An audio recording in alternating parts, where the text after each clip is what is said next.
This podcast is brought to you by the following sponsors. Your San Diego County Toyota dealers. We've got what it takes. Fix Auto. Corky's Pest Control. And Lolita's Family of Restaurants. Welcome to Canyonside Cages, baby.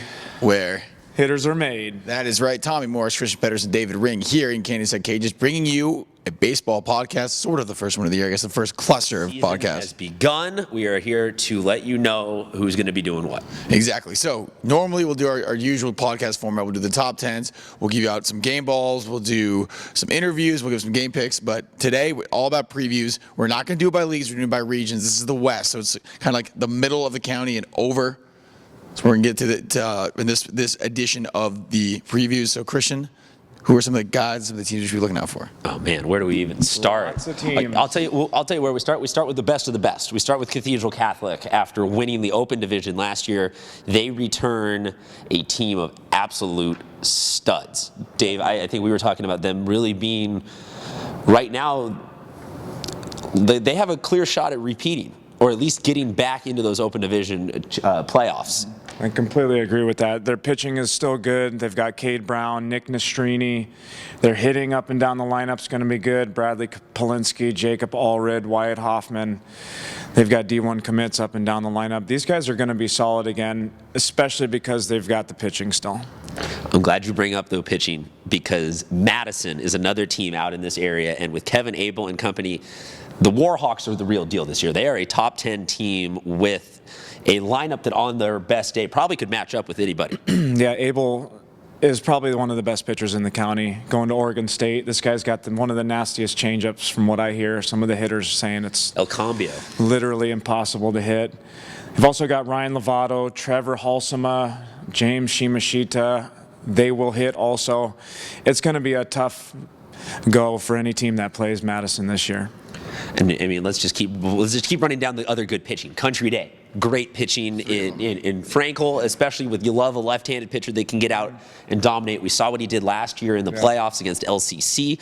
So you got to think that they are another team that when you match up your best versus their best, and that's one of the big things about when we're talking about all these teams is they're going to have off days. Yeah. They're going to have on days. But we're talking about right now, when this team is on, they are just as good as anybody else in the county. And I mean, we're running down this list, and we haven't even gotten to Coronado, who's going to keep being really talented this year with a lot of several of their guys returning from last season. We haven't gotten to like a La Jolla, who's going to be really talented this year. Santa Fe Christian, going to be really, really talented this year. Mm-hmm. And it just keeps going. Yeah, Scripps. Let's talk about Scripps for a second.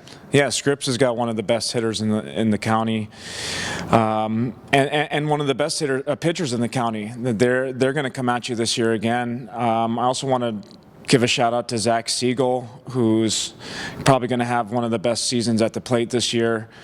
At Santa Fe Christian, they've got Ari Gerber. He's one of their top players, is going to be one of their leaders, and I feel like that's one of the biggest things for them this year. They got Murphy Stelly also leading that team. Leadership is huge this year because there's going to be a bunch of teams with good pitching, not just teams with one pitcher at the top of the lineup. So that leadership in a 3-game series is, it's going to come in play for sure.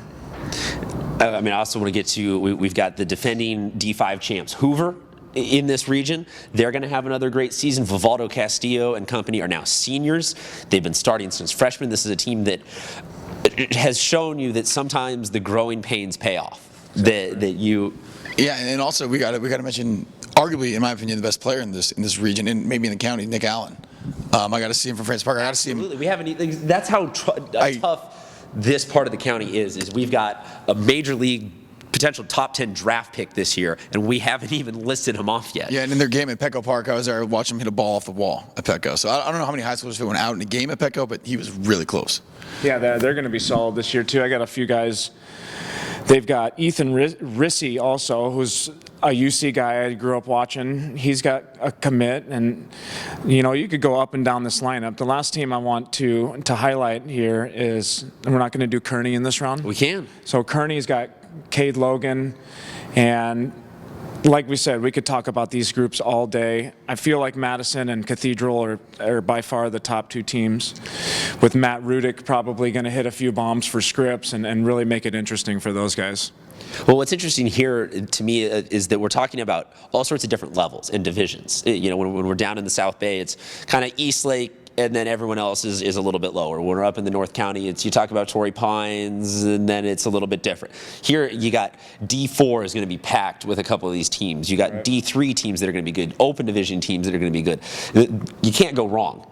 The question is, which can you go the most right with? Who's going to have the best of the best pitching? Who's going to be able to, like you said, have that leadership that wins out over that 3-game series? Because a lot of this is going to come down to just who can average out the best, who can be the most long. This isn't going to be an undefeated season type of thing. High school season's a long season. Absolutely. And whoever comes out at the end definitely has a few key components. Every team has those components. And even the best of the best that we're talking about here could end the season with 5 or 6 losses, and you wouldn't bat an eye at that. Yeah, so that's going to be it for our preview of Western/Central County, I guess is what we're calling this one. Again, please check out all the other regions. Stay with us the whole year. The only way to find out who's going to be the best, guys, is just to check in with us, right? Absolutely, and tweet us. Let us know who we're sleeping on. Let us know who we need to come out and check. We do our best to incorporate everybody, but we're only 3 people. We need all of your help to know where to look and who to pay attention to. Thanks for watching, guys. See you next week.